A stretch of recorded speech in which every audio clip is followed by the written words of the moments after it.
Salve pessoal, tudo bem? Está no ar o episódio 110 do podcast da Página 5. Aqui Rodrigo Casarim. Página 5 é também a coluna de livros que edito no portal UOL. Estou no Instagram como página.5, no Twitter como @rodcasarim e no Telegram, só procurar pelo grupo Página 5. Antes de começar o episódio, reforço um pedido. Agora dá para avaliar os podcasts no Spotify. Então, se você ouve pela plataforma, ou se ouve em outro canto, mas tem acesso ao Spotify, faz um favor para mim. Vai na página principal do podcast da página 5 e deixe lá as estrelas que achar que o programa merece. Daniela Arbex estava a caminho de Santa Maria, cidade da qual se tornou bastante próxima após escrever sobre o fatal incêndio da Boate Kiss, quando soube do rompimento da barragem de Brumadinho. Com a chegada das notícias e, mais tarde, uma visita à cidade mineira, a jornalista notou que estava diante de uma tragédia/crime de escala industrial. Autora de livros pesadíssimos como Holocausto Brasileiro, sobre a barbárie no maior hospital psiquiátrico que o país já teve, e Todo Dia, a Mesma Noite, a respeito do incêndio na Boate Kiss, Daniela lembra, na conversa a seguir, de quando resolveu que dedicaria longos meses de sua carreira a entender os bastidores do pandemônio de lama, minério de ferro e muito descaso que destruiu a cidade mineira e deixou mais de 270 mortos.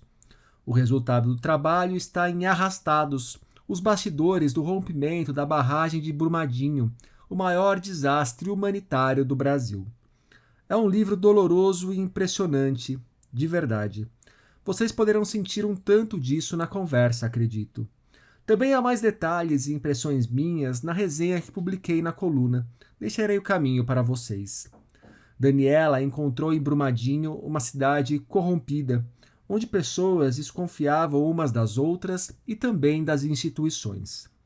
O receio dos moradores se exporem, o choque com as vidas que mudaram ou se perderam literalmente de uma hora para outra, e a necessidade de criar laços de confiança com aqueles que sofreram com o descalabro são questões que a jornalista precisou contornar. Nesse processo, bombeiros e membros do IML foram fundamentais, tanto para que Daniela conseguisse se aproximar de Brumadinho, quanto para que compreendesse a real dimensão da tragédia/crime, uma dimensão com forte pegada dos piores filmes de horror. Mas o papo também teve seus momentos de descontração. O Fernando aparecerá arroaçando com o cachorro do vizinho, por exemplo. Curioso, também quis saber de Daniela quanto que custa, só de material de papelaria, para que um livro como Arrastados chegue ao mercado. Um spoiler, de Xerox foram uns R$ 5.000. No fim, Daniela também olhou para o próprio trabalho para falar sobre a contribuição na busca por justiça e seu papel na construção por um país diferente, onde todos paguem pelos crimes que cometem. Daniela Arbex, obrigado pela presença aqui no podcast da página 5. Daniela, Arrastados, os bastidores do rompimento da barragem de Brumadinho, o maior desastre humanitário do Brasil. Em qual momento você resolveu se debruçar sobre essa história, Daniela? Então, olha, foi interessante porque 25 de janeiro de 2019, quando um pouquinho depois do rompimento da barragem, eu estava no ônibus que me levaria do aeroporto de Porto Alegre até Santa Maria, no Rio Grande do Sul, porque eu tinha prometido aos pais que perderam filhos na Boate Kiss que eu passaria lá em Santa Maria os 6 anos da tragédia, que eu passaria com eles os eventos que eles iriam realizar dos 6 anos. E nesse trajeto eu li a primeira informação no site de notícias sobre o rompimento da barragem e já fiquei muito impactada e até angustiada por estar longe de Minas Gerais, tão longe. E no caminho, logo em seguida, algum tempo depois, eu fui procurada nas redes sociais por familiares e amigas de uma engenheira da Vale chamada Isabela Barroso Câmara Pinto. Uma menina muito jovem, eu fiquei muito impressionada. Naquele momento, eles estavam me pedindo ajuda para encontrá-la. Lógico que eu me senti completamente impotente, não tinha nada a ser feito. Mas o que me marcou nesse pedido de ajuda foi a foto que elas me mandaram dela. Era uma foto de uma menina vestida de noiva. E eu falei, gente, qual é a história por trás dessa foto? Então, assim, a primeira coisa que eu falei, puxa vida, se um dia eu for contar uma história como essa, a primeira família que eu vou procurar vai ser a família da Isabela. E foi isso que eu fiz para o livro. Mas antes do livro, logo que eu voltei do Rio Grande do Sul, já no início de fevereiro, eu fui para Brumadinho, fui inclusive por conta própria, não tinha nem onde ficar quando eu fui.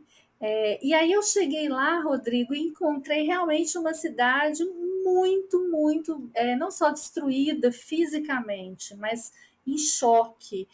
Pessoas que não estavam dando conta ainda de processar o tamanho da tragédia na qual elas tinham sido inseridas, colocadas ali. E uma coisa que eu percebi que me marcou muito, assim, essas pessoas estavam com muito medo de falar. Muito medo. Eram pessoas que do dia para a noite tinham perdido sua moradia, tinham perdido tudo e passaram a depender financeiramente da Vale, até para comer, porque a Vale passou a colocar essas pessoas em hotéis e tudo.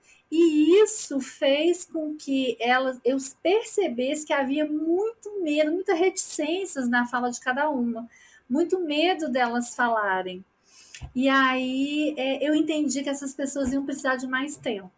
E aí foi o que eu fiz. Eu dei um tempo para elas e voltei meses depois para começar esse processo de escuta, que foi longo e foi bem difícil. Ali, quando você foi para Brumadinho, você já foi com a ideia de repente, escrever a respeito? Ainda sem saber se seria um livro, uma reportagem? Não, quando eu fui para Brumadinho, eu fui com a ideia de fazer uma matéria para o meu jornal, que eu ainda estava trabalhando no jornal diário.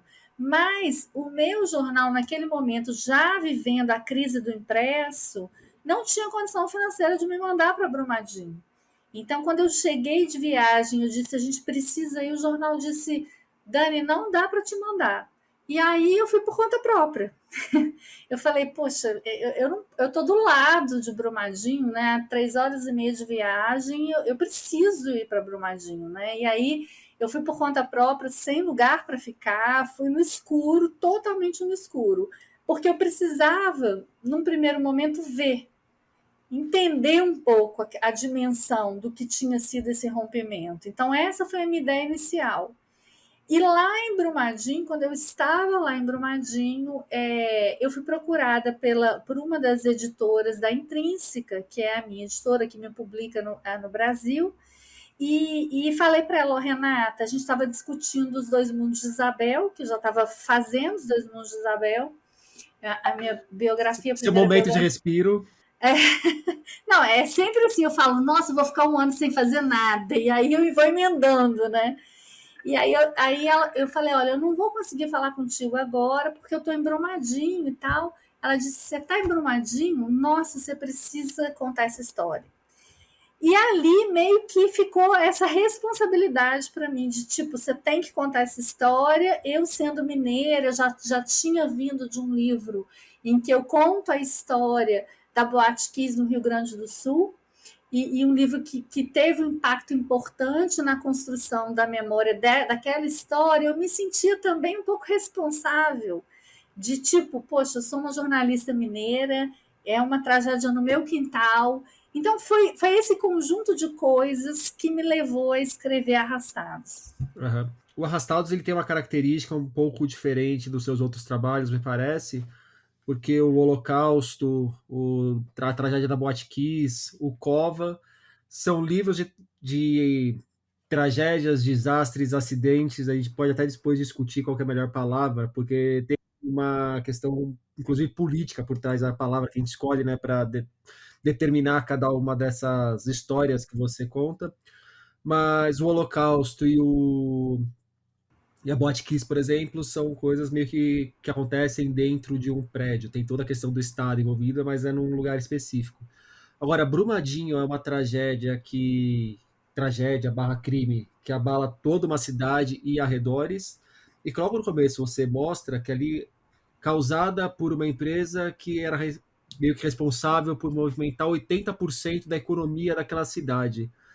E isso aí, quando eu estava lendo, eu me lembrei de matérias recentes sobre o garimpo no Pará, na Amazônia, de cidades também, que assim, na hora que se combate o garimpo legal, você praticamente dizima a economia da cidade. Tem essa questão de alguns lugares em que o Estado, aí não o Estado brasileiro, mas aquela administração local, ela está meio que refém do poder econômico, né? Do poder econômico de uma empresa ou de uma forma de atividade que no curto prazo é o que garante que as pessoas comam e no longo prazo é o que vai fazer com que elas sejam soterradas. É isso mesmo, assim, você falou tudo, Rodrigo, a sua leitura está exatamente certa, assim, a Boate Kiss, ela se passa dentro de um lugar, o Holocausto Brasileiro a colônia dentro de um hospital, né, então, assim, num espaço ali fechado. Nossa, Brumadinho, eu falo que esse livro, tudo nele tem escala industrial, tudo, que é o tamanho da dor das pessoas, que é o tamanho da devastação, que é um desastre barra crime, como você bem coloca, em curso, porque Brumadinho não começou em 2019, em 25 de janeiro de 2019, nem terminou em 25 de janeiro de 2019. Daniela, no começo do papo você falou, né, da resistência dos moradores na hora que você chegou lá, que eles estavam muito reticentes de falar, muito fechados ainda, silenciosos. E depois falou que o processo de escuta foi muito importante durante a apuração para o livro. Como que foi para quebrar essa resistência das famílias e como que foi aos poucos ir entrando nesse processo e colhendo esse monte de dramas, desses múltiplos dramas em escala industrial também? Então, a Brumadinho tudo tem escala industrial, a dor das pessoas, o tamanho da devastação, tudo que foi interrompido, e como eu disse, não é um desastre crime que aconteceu e terminou em 25 de janeiro de 2019. É um desastre crime em curso e que começou a acontecer muito antes de 2019. Basta a gente dizer que desde 2017 a Vale já tinha sido alertada reiteradamente do nível de instabilidade dessa barragem e do baixo fator de segurança dessa barragem, inclusive abaixo dos níveis dos padrões considerados aceitáveis no Brasil.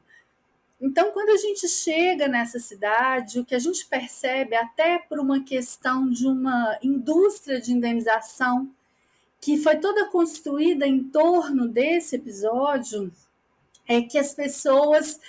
Brumadinho teve uma espécie, eu falo que viu corrompidas suas relações sociais.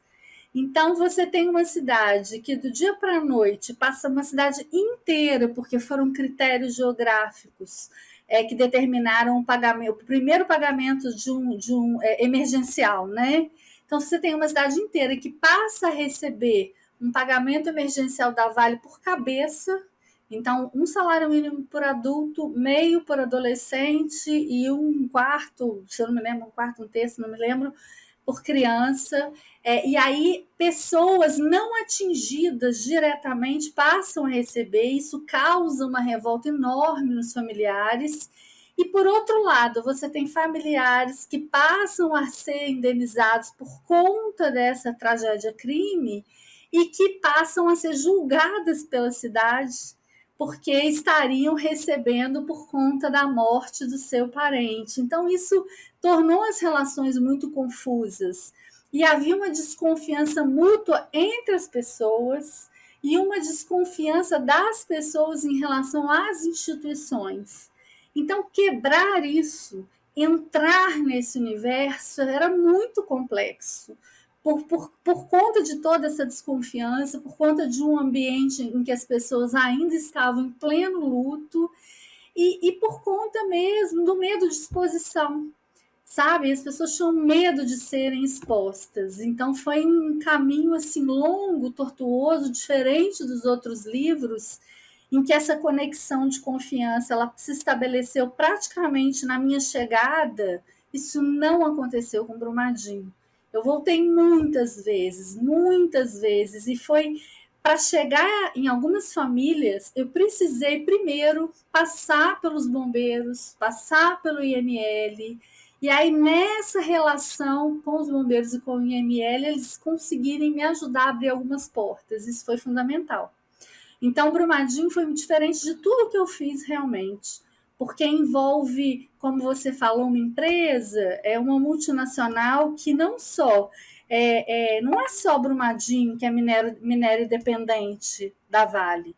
O estado de Minas Gerais é minério dependente da Vale, né? Então, 15% de todo o ferro que é vendido vem das mineradoras de Minas Gerais, né? De todo o ferro vendido no país. Então, Minas Gerais também tem uma codependência muito grande desse modelo de negócio. Por isso, foi realmente um desafio a gente conseguir mergulhar nessa história.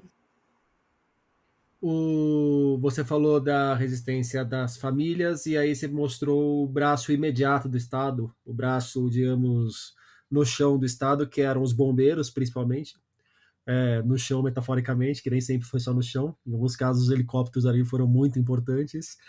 E o IML. Como que essa parte do Estado mais próxima da gente foi te recebendo? Olha, foi fundamental. Primeiro, o Rodrigo, eu precisava entender uma coisa que era difícil para mim entender, qual era a motivação dos bombeiros para estarem à frente da maior operação de resgate da história. Não existe na história uma operação de resgate que já dure 3 anos, como o Brumadinho. Que tipo de motivação aquelas pessoas tinham, já que, em tese, bombeiro salva vidas? Inclusive, na hora que eu estava lendo o seu livro e fui fazer a resenha, eu estava até pensando, poxa, é difícil não cair no clichê do bombeiro como herói, porque é clichê, mas é isso também. Não dá para É escapar muito disso clichê. também, que Não, não dá o para papel que escapar. eles tiveram ali, clichê faz parte. E foi muito além da farda. Isso aqui é legal, assim, isso que me encantou muito, assim, porque a gente não está ali, não é Brumadinho, não é uma questão do bem, do mal, essa dicotomia definida, não é assim, mas essas pessoas, elas foram muito além da farda, assim. Eu precisava entender essa motivação. E pensando, poxa, essas pessoas salvam vidas e todo dia eles tiram segmentos corpóreos dessa lama, dessa zona quente. Então, por quê? O que mantém essas pessoas inspiradas e comprometidas? Aí eu fui entender uma coisa que para mim foi fundamental para entender a própria história de Brumadinho. O que eles estavam fazendo ali era salvar a memória. E quando eu falo que foi muito além da farda, porque não só os bombeiros masculinos, nós tivemos dos 4.000 bombeiros de Minas Gerais que atuaram, a gente tem 400 mulheres, muito mais invisíveis do que os homens, né? Elas não tiveram seu protagonismo naquela cena, e a gente vai ver que são mulheres de uma coragem. Teve uma revelação de um comandante da operação durante a feitura do livro, que ele me disse assim: eu não podia deixar de pensar que todos os dias eu estava mandando os meus homens para a morte. Isso é muito forte, porque essas pessoas sabiam que elas iam entrar e, de fato, elas não sabiam se elas sairiam de lá vivas. E principalmente nos primeiros dias em que, se você caísse, pulasse, você só tudo era aerotransportado, nada por terra, porque não tinha acesso à zona quente se não fosse por helicóptero. E se você caísse do helicóptero de uma forma errada na lama, você podia cair numa zona, num buraco ali negro, e você podia ser engolfado, você podia não conseguir voltar. Então esse risco era permanente. Por isso que eu falo que eles foram muito além da farda e eles tinham essa noção. Mas mais do que essa noção da função, eu acho que esse comprometimento humano ali que ficou muito claro, essas mulheres então me surpreenderam, né, de deixar seus filhos em casa, e a mulher ela é mais, por ela ser mais materna, né, ter aquele instinto da maternidade de cuidar dos seus, se colocar em risco e pensar que você pode não voltar para casa é uma coisa muito brutal, assim. Então isso me impressionou demais. E para minha grande surpresa do livro e de toda essa história, está dentro do IML, uma classe invisibilizada. Eu acho que da mesma forma que o Holocausto, ele que o Todo Dia Mesma Noite, ele dá voz aos profissionais da área da saúde que não tinham sido procurados e nunca tinham falado, Arrastados joga luz sobre uma classe que ficou invisibilizada nesse processo e que teve um papel fundamental de resgate da dignidade dessas pessoas, mesmo depois da morte, que era iniciar a identificação, fazer de tudo para que essas pessoas fossem identificadas, para que o processo de luto pudesse ser iniciado. E aí as técnicas que eles usaram, se você pensar que eram servidores da Polícia Civil, que estavam com seus salários atrasados, desde dezembro, sequer tinham recebido o 13º, porque o Estado estava quebrado financeiramente, e eles não tinham recebido nem o salário de dezembro, e eles trabalharam incansavelmente, de novo, além da função deles.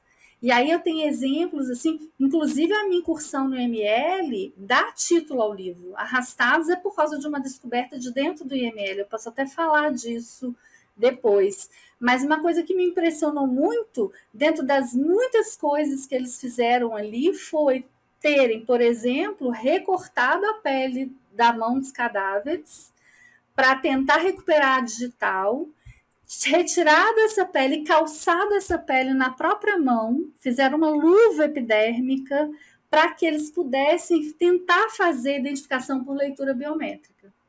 Então, assim, isso foi uma das ações, uma das técnicas que eles empregaram, super bem sucedidas, e isso realmente, isso me emocionou demais.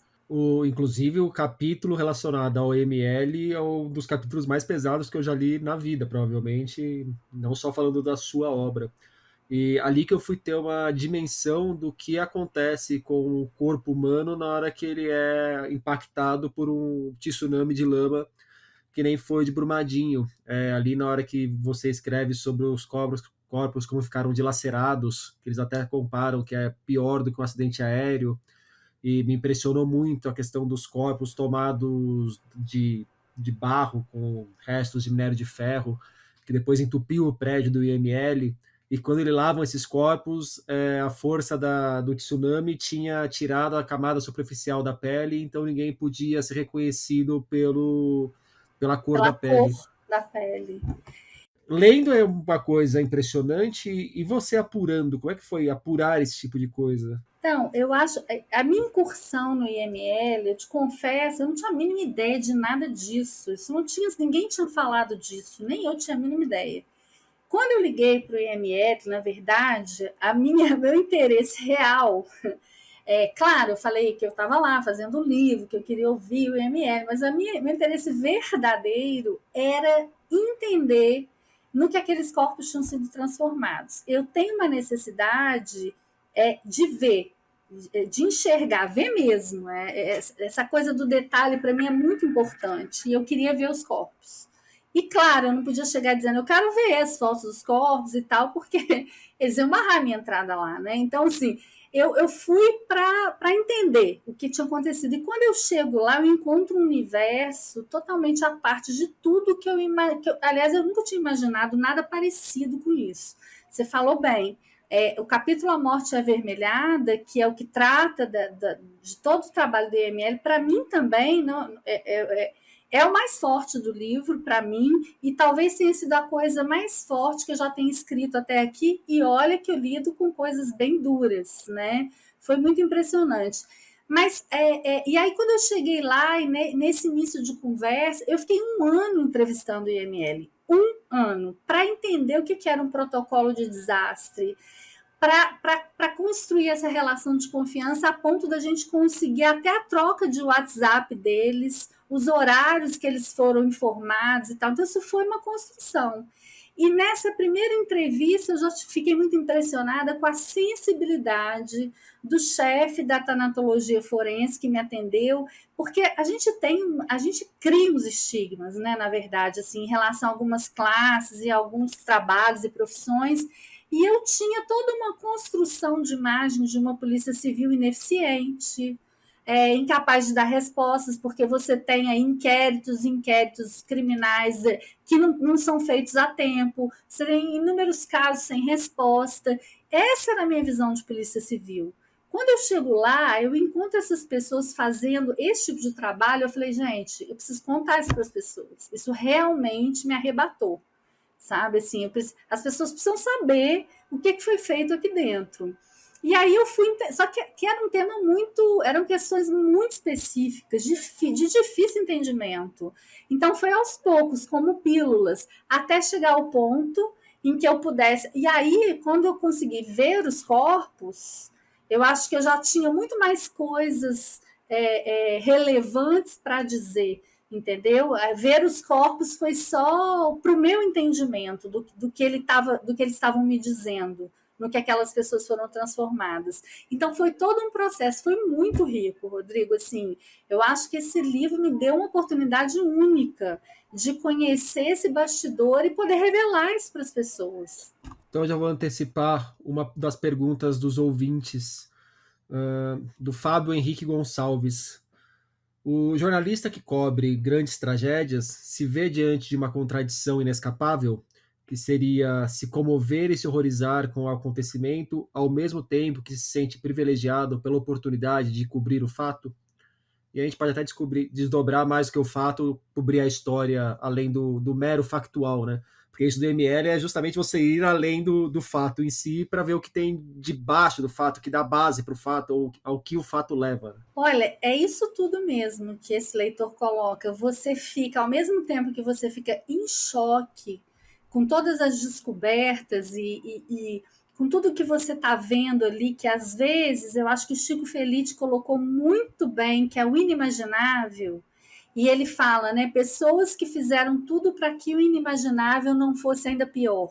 Eu acho essa definição dele perfeita. É isso mesmo. Nessa frase da quarta capa de Arrastados. Então, ao mesmo tempo que tinha todo um horror, tinha também o privilégio que eu senti de estar ali, sabe, numa posição privilegiada mesmo, como espectadora, de poder estar ali para contar aquilo, sabe, assim, e estar cumprindo o meu papel, que eu acho jornalismo, vejo jornalismo como ponte para o coração do outro, né? E está cumprindo o meu papel de ser essa ponte. E é bonito porque quando o livro ficou pronto e que o Ricardo, o doutor Ricardo DML leu o livro, ele me mandou um texto tão incrível, porque ele disse assim, você fez uma coisa que eu achava impossível, que era conseguir extrair delicadeza de algo tão brutal. E em todos os momentos do livro a gente vê isso. E aí é muito isso mesmo. Foi brutal tudo o que aconteceu lá dentro do IML, mas ao mesmo tempo a grandeza dessas pessoas, esse exercício de empatia que eles foram capazes de fazer a ponto de literalmente calçar a pele do outro, isso é um exercício de humanidade para a vida. Então, me ensinou muito, assim. Aí não tem como você não se sentir privilegiado ou você não eleger os seus heróis. Sabe? É meio maniqueísta, mas é isso, entendeu? Esses nossos heróis são de carne e osso, entendeu? E eles estavam ali, sabe? Enfim. Você acabou de falar aí levar essa delicadeza para o texto.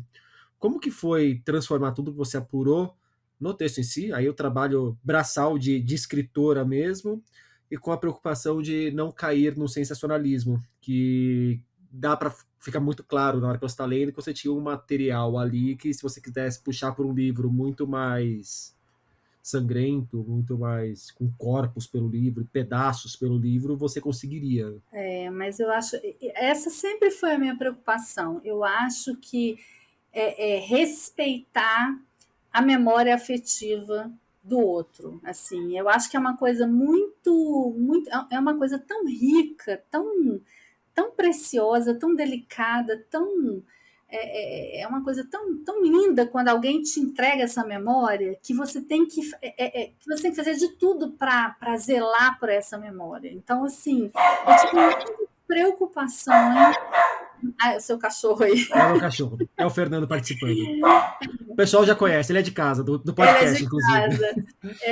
Eu tive muitas preocupações eu não precisava pesar a mão ali, né? Eu acho que tudo já era doloroso demais. Eu precisava só contar, eu precisava só mostrar e mostrar essa humanidade, mostrar o tamanho desse abismo. Então, assim, ao mesmo tempo eu tinha um conjunto de informações imenso. E eu pensava, meu Deus do céu, o que, que eu vou fazer com isso tudo, né? Como é que eu vou costurar essas histórias? Então, eu comprei algum, sabe aqueles quadros brancos de que não é de giz, mas caneta piloto, Aham. sabe?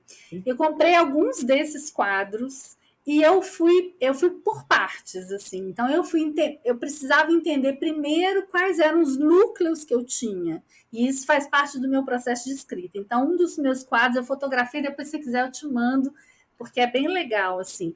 Eu construí núcleos. Quais eram os núcleos de sobreviventes? Qual bombeiro salvou quem?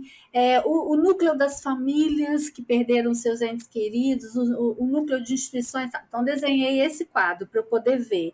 Depois, eu desenhei um outro quadro que com a linha do tempo dos bombeiros. Então, eu precisava saber qual era o horário da primeira ligação, que os bombeiros receberam o primeiro pedido de socorro, meio-dia e 34, mas a ligação não se completou. Então, esse pedido não entrou oficialmente no sistema dos bombeiros. Meio-dia e 38 entra a primeira ligação oficial. Meio-dia e 40 é lançada a primeira aeronave lá no aeroporto da Pampulha, no Batalhão de Operações Aéreas. 16, aí eu precisei conseguir o diário de bordo da aeronave para confirmar e cravar. 16 minutos de sobrevoo até chegar a Brumadinho. Mas no meio disso tudo tinha tanta coisa acontecendo. Então eu precisei me entender para poder ir construindo essas linhas do tempo e costurando essas histórias. Quando eu vi, o material que eu tinha era tão rico que permitia que eu contasse essa história quase em tempo real, às 96 horas depois, logo pós-rompimento. Eu falei, então eu vou construir minha narrativa a partir disso. Né? Então, vou abrir apresentando para o leitor a mina do Córrego do Feijão, que para nós leigos, uma mina de minério de ferro é um planeta à parte. Tudo, nós estamos falando de um território bilionário que a gente não está acostumado com ele, e aí para mim também era muito novidade, e aí eu vou narrar tudo o que aconteceu às 96 horas seguintes, porque eu tinha esse material através desse processo de apuração. Foi mais ou menos assim. Tá, mais ou menos assim você falou meio que do mapa mental que você construiu para depois você ir trabalhando em cima de cada trecho do livro. O Ricardo MK, ele tem curiosidade sobre esse aspecto e ele quer saber como que você organiza os documentos que você vai juntando para escrever os livros. Se é tudo no papel, se você digitaliza, se você usa aplicativo. Deixa eu falar uma coisa para você. Você Peraí, sabe como você faz isso ou você vai fazendo e depois você fez? não, eu sei como eu faço. Peraí, deixa eu só pegar um aqui para você ter uma ideia. Olha só. Além de todas as entrevistas que eu transcrevo, eu não, né? Hoje eu tenho esse luxo de ter uma equipe de transcritoras, que eu falo que é muito luxo mesmo.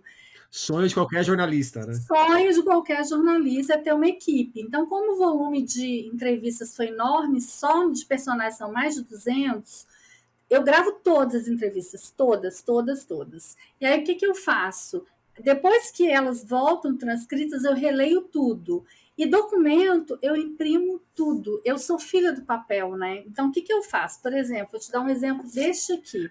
Tudo ticado.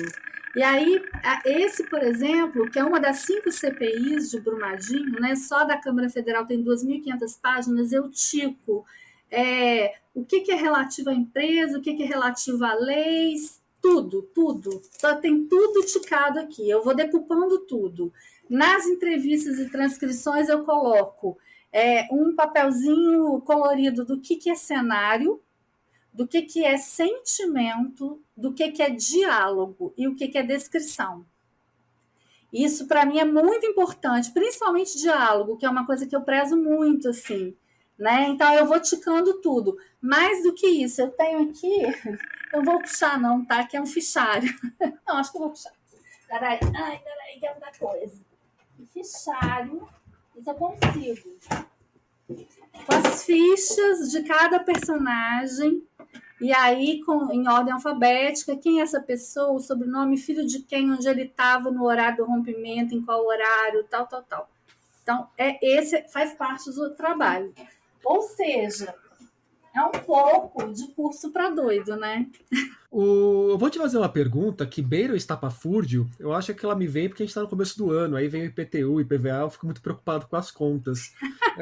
Mas por arrastados existir, é uma conta de quanto mais ou menos a papelaria entre papel, tinta para Putz, impressora, deixa eu te falar uma post-it? coisa. Só a minha impressora, porque não dá para. A minha impressora, ela é uma impressora muito simples, assim.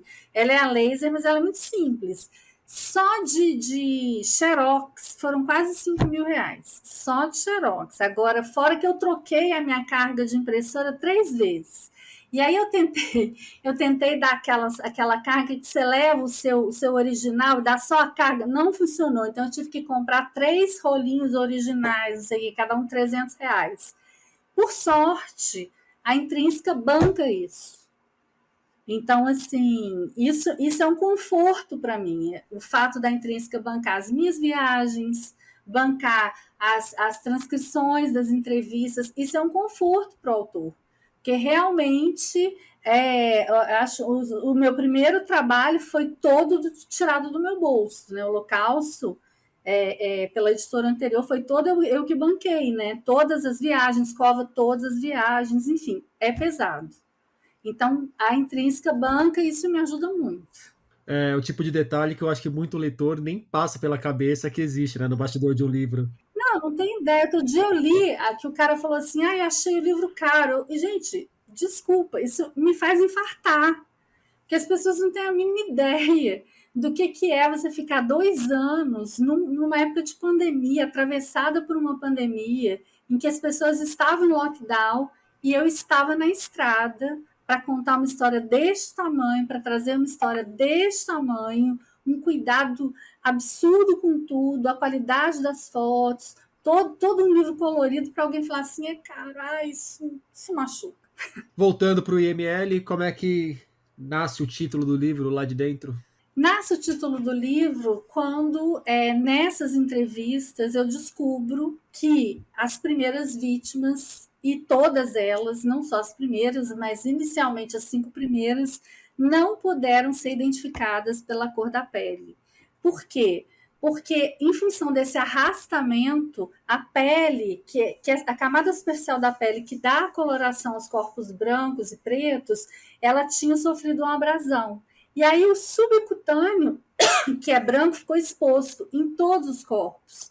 E aí os legistas naquele momento perceberam que eles não iam conseguir identificar ninguém pela cor da pele. E nesse resgate dessa história eu percebi o simbolismo que essa imagem tinha. A gente está falando de uma sociedade com tanto racismo estrutural, de uma sociedade que tem todo um preconceito imposto por uma cultura de branquitude, e de repente essas pessoas ficaram iguais na morte. Eu achei isso fantástico, achei isso foi muito tocante para mim, muito forte, e isso me fez dar ao livro o título Arrastados. A gente falou dos familiares, das pessoas imediatamente atingidas pela tragédia Barra Crime. Falamos dos bombeiros e do ML, que era o chão do Estado ali, o Estado que estava atuando mais diretamente. Mas e as autoridades, Daniela? Como que foi lidar ou não lidar com os altos executivos da Vale, com o Zema, que tinha acabado de assumir, com o Bolsonaro, que tinha acabado de assumir? Do Zema ali você reconstitui um pouquinho do almoço dele, que é interrompido quando ele sabe da tragédia. Do Bolsonaro você fala depois de quando ele foi sobrevoar, mas estão longe de ser personagens com grande participação no livro. E os altos escalões da Vale também, quando aparecem, é muito mais já envolvido na parte burocrática e da investigação em si, do que relacionado à tragédia, ao socorro da tragédia, ou como a tragédia impactou esses engravatados. Como que foi lidar ou não lidar? Você se interessou em ir atrás ou não era isso que você queria contar também? Não, sem dúvida o protagonismo do livro ele está nas pessoas envolvidas e atingidas, né? O tempo todo para mim eu tinha muito claro que é essas pessoas que precisavam ter visibilidade. Então, meu investimento maior foi nisso. Agora, claro que eu não podia deixar as autoridades de fora, então eu tive uma entrevista com o Zema, inclusive no dia da nossa entrevista teve uma greve E aí toda a área o setor, a estrada que dá acesso à cidade administrativa tinha sido bloqueada, ele me recebeu na casa dele. E para contar sob o olhar dele essa história, a gente procurou todos os advogados das pessoas que foram denunciadas e indiciadas, o alto escalão da Vale, das pessoas quis falar para o livro, nenhuma delas. Todos os advogados foram gentis, e foram informados previamente que o livro estava sendo realizado. Eu procurei eles em setembro, para que eles tivessem bastante tempo para responder. Eu tinha interesse real em ouvir cada um, mas nenhum deles se interessou em falar. E fui, inclusive, alertada: você está falando de um caso, cuidado, você está falando de um caso que está em andamento na justiça, que não tem condenação, nem em primeira, nem em segunda e tal. Então, assim, houve um interesse real de que eles falassem, que eu acho que seria muito importante. Eu queria muito, por exemplo, ouvir o Fábio Schwartzman, por exemplo, queria muito ouvir os engenheiros da Tuvisud, mas eles não demonstraram interesse. Tanto é que a própria Tuvisud foi procurada, e a Tuvisud agradeceu ter sido procurada, mas também se recusou a comentar alguma coisa naquele momento. A mesma coisa a Fugro, que é a terceirizada que foi apontada, né, o trabalho da terceirizada apontado como gatilho para o rompimento, enfim. Então, eu me centrei nas pessoas, muito mais do que nas instituições. Defensoria Pública foi procurada e a gente conseguiu. Foi muito importante o contato com a Defensoria Pública para entender todo o processo que eles participaram na reparação. Tudo que não foi feito em Mariana, né, tudo que ficou suspenso em Mariana, acho que Mariana foi, infelizmente, né, foi um grande aprendizado para que funcionasse em Brumadinho, no sentido das instituições atuarem com agilidade. Então, a gente teve um contato próximo com a Defensoria, um contato próximo com o Ministério Público Estadual, com a Polícia Federal, enfim, as instituições foram todas procuradas. Não procurei o presidente da República, não achei que era necessário, porque, enfim, o protagonismo estava nas pessoas e que estavam ali diretamente atingidas. Eu acho que se a gente tem que dar espaço para alguém, é para essas pessoas. Teve alguma grande pergunta que você gostaria de ter respondido, mas não conseguiu responder? Teve. A grande pergunta do livro: Brumadinho nunca mais? Essa eu acho que é a grande provocação do livro. Mas eu até ia te perguntar sobre isso. Na hora que o livro estava sendo lançado, a gente estava ali com a iminência de romper ou não a barragem do Carioca, aí em Minas também. Infelizmente, parece que é uma questão de cada vez menos tempo para essa resposta pintar, né? Você tem uma impressão diferente disso? Então, eu acho o grande lema que a Vale adota pós-Mariana era Mariana nunca mais, um lema bonito, né? Aliás, incrível, né? Os slogans, né? Mariana nunca mais e tal. E aí eu usei o mesmo lema, como o mesmo slogan, como uma provocação com a pergunta Brumadinho nunca mais, e realmente eu não consegui resposta, e acho que nenhum especialista em sã consciência é capaz de dar uma resposta sobre isso e dizer que nunca mais. Porque a gente tem um modelo de negócio, e aí eu acho que o livro convida a gente a pensar esse modelo de negócio, esse modelo de país, né? Um modelo de país centrado no poder econômico, e que prioriza absurdamente o produto, o negócio, o lucro ao invés da vida humana, e o enredo é sempre o mesmo, né? É devastação, é morte. Me impressiona o fato da gente ter a empresa corresponsável pelo maior desastre ambiental do Brasil, em Mariana, responsável pelo maior desastre humanitário do Brasil, em Brumadinho, ter sido a empresa durante quase todo o ano inteiro de 2021 com o maior valor de mercado do Brasil. Ela só vai perder ali em agosto, setembro, o ranking dela cai para segundo lugar, perde para a Petrobras por causa de uma diferença de 4 bi em função do aumento da gasolina e toda aquela questão. Então, assim, que tipo de valor a gente está falando? É também uma pergunta para a qual não tem resposta.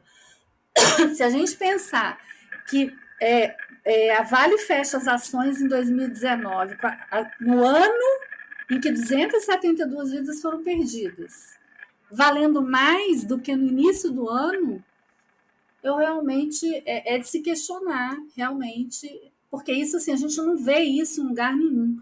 Né?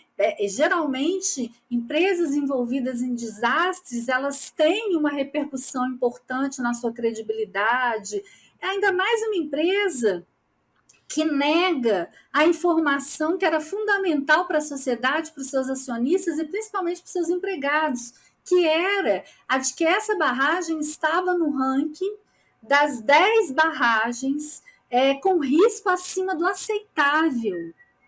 Risco acima do aceitável. A própria Vale produz um ranking, B1 era oitava nessa posição desse ranking. E aí a empresa continua crescendo, continua sendo a empresa com maior valor de mercado, a segunda empresa com maior valor de mercado, as ações valendo mais. Então aí eu acho que é isso, né? A gente tem um capítulo que fala o que vale é o lucro. Na verdade, o mercado não está nem aí se essa empresa é violadora ou não. Desde que ela tenha, que ela dê lucro, ok. Você conta histórias em livros que ocasionalmente ainda estão em aberto, que nem é o caso de Brumadinho, da Vale. Em outros casos já estavam em aberto, só que em outro momento, que nem foi o da Boate Kiss, que recentemente teve o julgamento dos responsáveis, ou quem eles entenderam como responsáveis pelo incêndio. Em outros, que é um caso mais histórico, que nem o Cova, o Holocausto, que acaba rendendo muitas discussões, até pode procurar culpados, mas é uma instância diferente da judicialização do caso.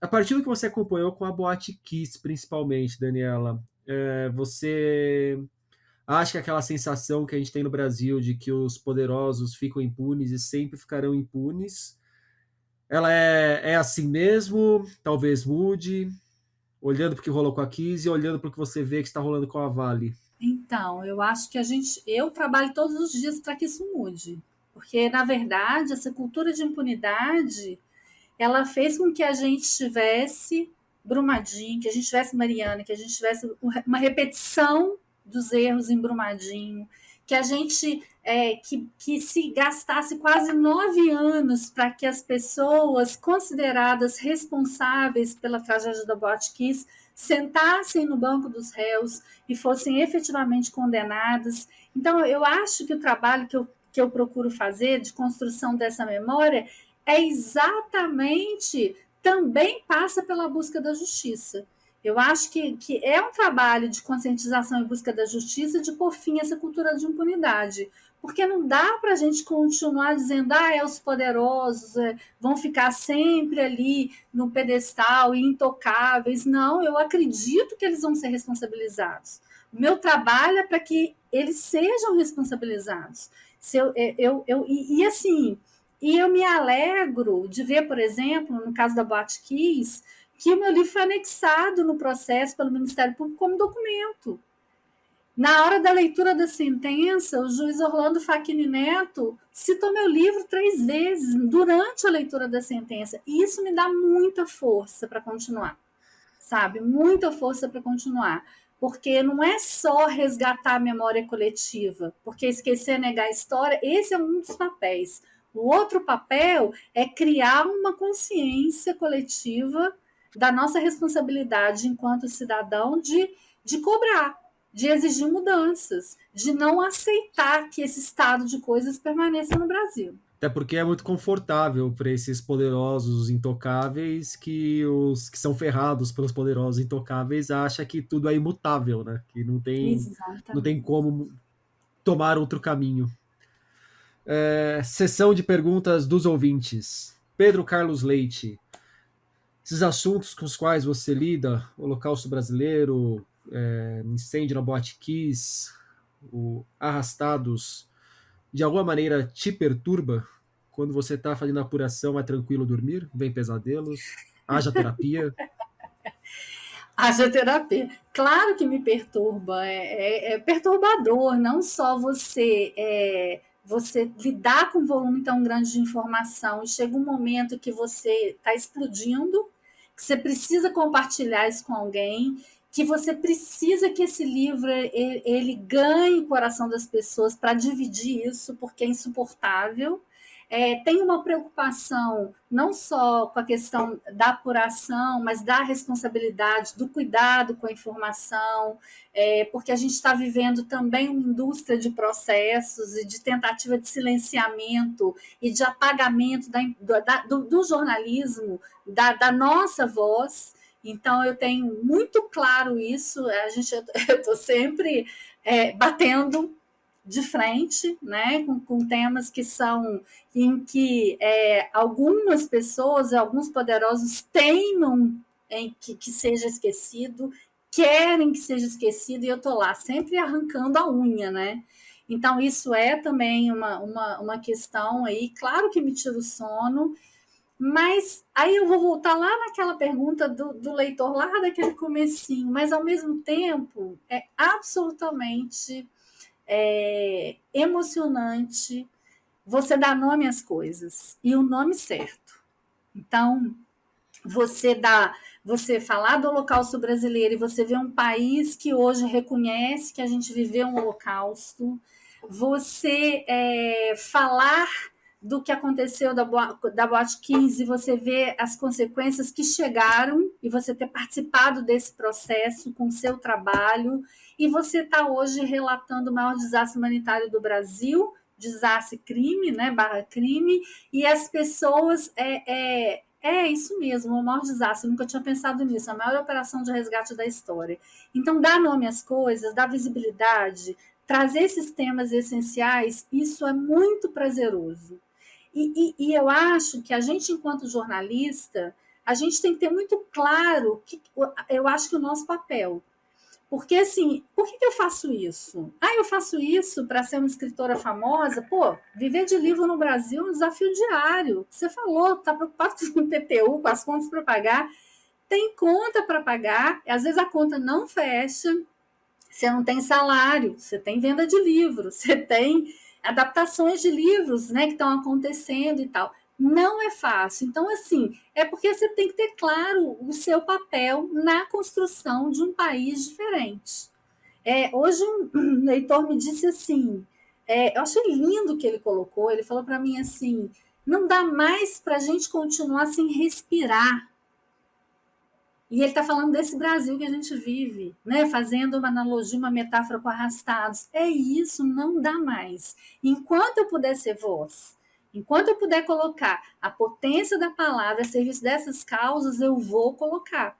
Porque eu realmente, assim, eu bato de frente, eu não tenho medo de falar a verdade. Não tenho medo de falar a verdade. Mesmo que isso me tire o sono, que me leve para terapia, que faça tem consequências, mas eu acho que o valor desse trabalho é maior do que tudo isso. Rodrigo Dornelles, você costuma ler trabalhos de acadêmicos, principalmente da área de ciências humanas, durante as pesquisas para os livros? Eu leio trabalhos acadêmicos, eu precisava entender o que era, por exemplo, um processo de liquefação de uma barragem. Cara, que termos dificílimos de serem entendidos. Eu Que coisa estudei. chata, né? Cá entre nós. Não, é dificílimo. Liquefação, você entendeu o que é o minério. Aí lá no meio do negócio, quase no final, vem um engenheiro do Ministério Público e diz para mim assim, Daniela, fica atenta, o minério é cinza. Eu, hein? Como que o minério é cinza? Eu estava com a morte avermelhada e tal. Ele falou assim, não, mas por causa da hematita, ele tem traços vermelhos. Entendeu?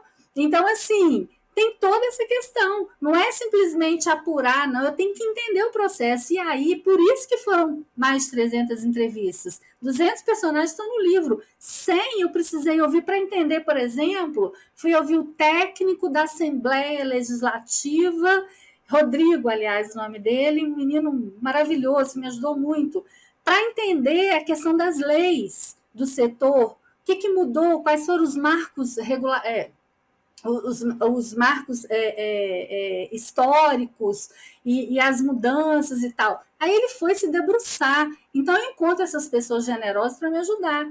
É chato pra caramba no sentido assim, que você precisa entender para você poder escrever, para o leitor entender. E você tem que escrever da forma correta, porque se você erra uma forma de colocar alguma coisa, coisas técnicas, você perde credibilidade. Porque, no final das contas, esse livro acaba sendo um documento histórico. Né? Não tenho nem, não é uma pretensão, mas de fato acaba sendo uma referência. Então você não pode dar um termo técnico errado, é muito trabalhoso. Isso aí, de transformar um documento histórico é independente de você querer ou não, né? É esse o destino dele e acabou.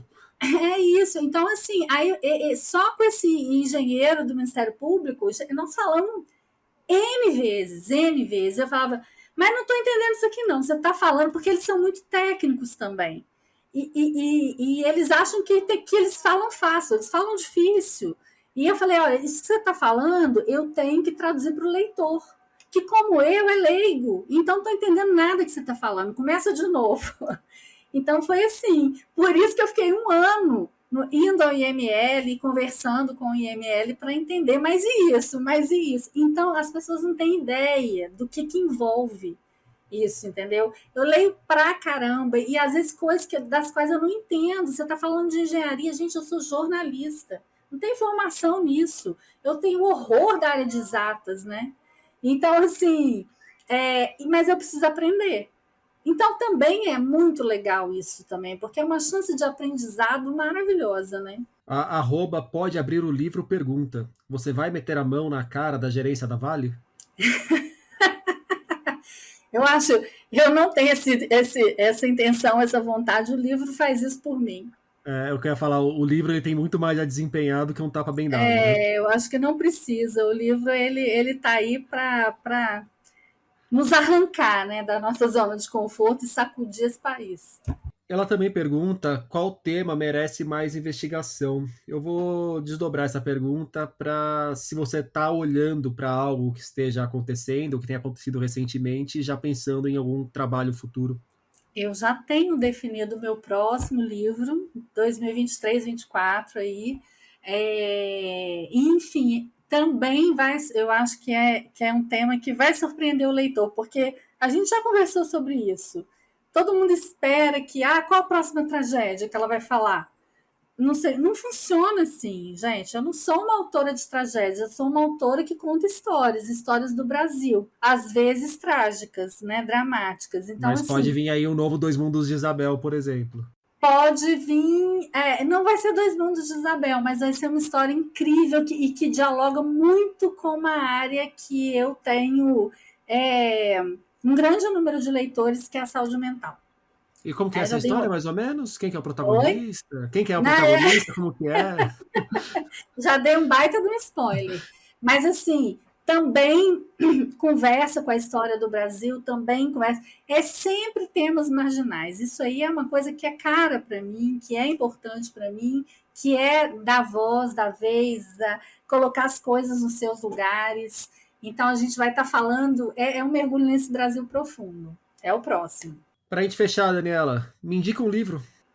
Te indico um livro. Você já leu o Caso Evandro? O Caso Evandro, não. Eu comecei O Caso a acompanhar Evandro o podcast do Evandro Zanzuki. podcast. Chegou um momento Isso. que eu estava completamente perdido, aí eu parei o podcast, inclusive. O Caso Evandro é um livro denso, mas é bem bom o livro. Assim, eu gosto muito, né, de histórias reais, mas o que eu estou querendo ler agora é um infantil que ganhou o Jabuti. Nome difícil de falar, não sei se você consegue falar. Sagatriz Suinorana. Nossa, eu não sei falar. Fala de novo, pelo amor de Deus. Sagatriz Suinorana. Eu tive que aprender porque eu gravei um podcast com eles, tem uns 10 episódios, então até eu conseguir fazer a gravação do Abre e tal. Na hora da conversa, eu pedi para os autores falarem o nome do livro, depois eu só ia repetindo, não, que o livro infantil de vocês, um livro vencedor do Jabuti, mas na hora de gravar o off não tinha como ficar na picaretagem, né? Então, então eu tô louca para ler esse livro, eu tô querendo assim tirar um tempinho para ler, porque eu acho que assim, a forma como essa história foi conduzida, ter sido um livro infantil, a ganhar o livro do ano, não, eu tô maluca para poder ler essa história. Vamos ver se eu consigo, eu preciso conseguir ler, porque eu acho que eu fui sequestrada da minha rotina, assim. Nos últimos 2 anos eu não fiz nada na minha vida a não ser Brumadinho. Daniela Arbex, muito obrigado pelo papo. Obrigada a você, Rodrigo. É sempre um prazer. Obrigada. Arrastados, os bastidores do rompimento da barragem de Brumadinho, O Maior Desastre Humanitário do Brasil, de Daniela Arbex, chega aos leitores pela Intrínseca.